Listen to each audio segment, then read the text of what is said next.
Hey there, I'm Chuck Assista, founder of the Small Town Business Growth Secret Community. If you watched the last episode, you know most small town business owners don't have a posting problem, they have a path problem. They're driving in a snowstorm following taillight that don't even know where they're going.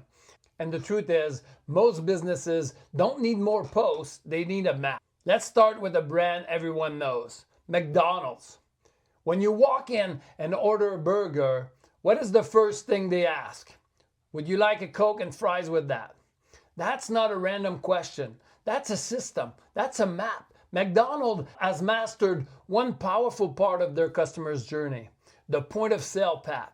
They know exactly how to take a hungry driver off the highway and turn that single order into a full meal sale.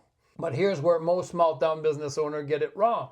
They look at McDonald's and think, if they use a billboard, I need a billboard. Or they're on TV, so I should boost posts on Facebook and hope it sticks. The difference, McDonald's can afford to lose money on the first sales. You and I can't. McDonald's spend millions to get your attention on the highway. And they already know their cost to acquire a customer. Let's say it costs them $6 to bring you in. They might only make $3 on that burger. They actually lose money at first, but when they ask you, would you like a fries and a Coke with that?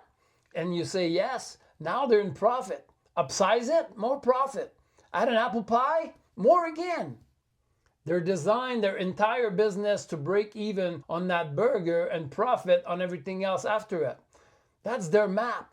And now with the McDonald's app, reward points and personalized coupon, they've added another layer. They stay connected after you leave.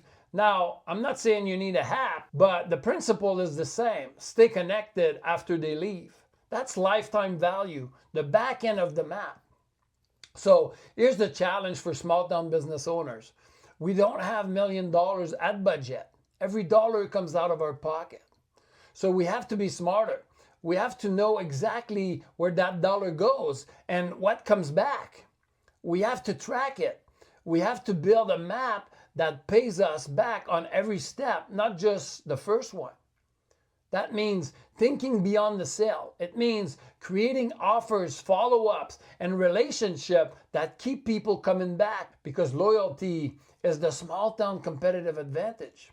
If McDonald's can build a predictable map with billboard and combos, you can build one with relationship and repeat business. I'm not the biggest fan of reality show, but one I've always loved is Bar Rescue with Jon Taffer. If you've never seen it, here's the quick idea. Jon Taffer goes into struggling bars and restaurants and figure out what's broken in their system and rebuild everything so the business can actually work and make money. In one episode, he shares something that stuck with me forever. He said there's a proven statistic. If a customer visits your business 3 times, the odds of them becoming a regular shoots through the roof. The habits is formed, so he built a map around that. When new customer came in the door, the host would ask, is this your first time? If they said yes, they seat them with a yellow napkins. That was the signal. Everyone on staff knew this table is gold. Make them feel extra special. Imagine if your team knew who the gold customers were when they walked in. Then before those customers left, the waiter would hand them a card or a coupon. Hey, next time you come in, dessert's on us. That brought them back for round 2. The second time they came in, they'd get a red napkin. Everyone knew, okay, this is their second visit. Make another great experience. And before they leave, give them a reason to come back again. Next time, your appetizer is free. By the 3rd visit, they come in with that coupon and the staff would switch to a blue napkin. At this point, the connection was built. They weren't just a new customer anymore. They were regulars. That's a customer journeys map in action. They didn't just hope people would come back. They built a system to make sure they did. Now, today you can take that same principle even further. Instead of paper coupon or colored napkin, you can track your customer digitally, stay in touch through text, email, or even your own local community group. Same psychology, new tools. And this is where one of my mentor, Dan Kennedy, drops a truth bomb that ties it all together. He says, whoever can spend the most to acquire a customer win. At first, that might sound crazy, but here's what he means. When you know how much a single customer is worth to your business over time, not just on their first visit, but across every purchase, every referral, and every year they stay loyal, you stop seeing marketing as an expense and you start seeing it as an investment. And listen, you don't need to spend big money, you just need to know your number so you can spend smarter. And when you do it right, and I'll show you this in one of the following episodes, this is one of the core principles Dan Kennedy teaches, how to turn customer profitable on day one. Meaning, if you can spend $1 and make $1 back immediately, it becomes free to acquire a customer. And everything after that is pure profit. That's why McDonald's can spend millions on ads. They already know what each customer is worth.